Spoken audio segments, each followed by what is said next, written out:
L'hémorragie de tes désirs s'est éclipsée sous l'azur bleu dérisoire du temps qui se passe, contre duquel on ne peut rien.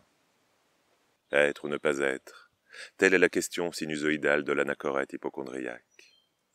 Mais tu dis que le bonheur est irréductible, et je dis que ton espoir n'est pas si désespéré, à condition d'analyser que l'absolu ne doit pas être annihilé par l'illusoire précarité de nos amours, destitués, et vice-versa, et vice-versa.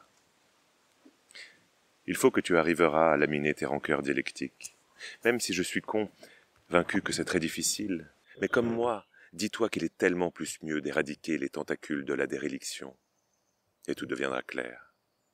Mais tu dis que le bonheur est irréductible, et je dis que ton espoir n'est pas si désespéré, à condition d'analyser que l'absolu ne doit pas être annihilé par l'illusoire précarité de nos amours, destitués, et vice-versa, et vice-versa.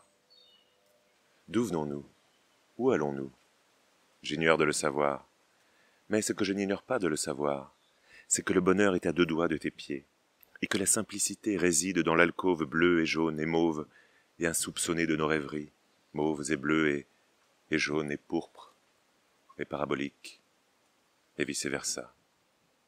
Mais tu dis que le bonheur est irréductible, et je dis que ton espoir n'est pas si désespéré, à condition d'analyser que l'absolu ne doit pas être annihilé par l'illusoire précarité de nos amours, et qu'il ne faut pas cautionner l'irréalité sous les aspérités absentes et désenchantées de nos pensées iconoclastes et désoxydées, par nos désirs excommuniés de la fatalité, destitués, et vice-versa, et vice-versa, et vice-versa.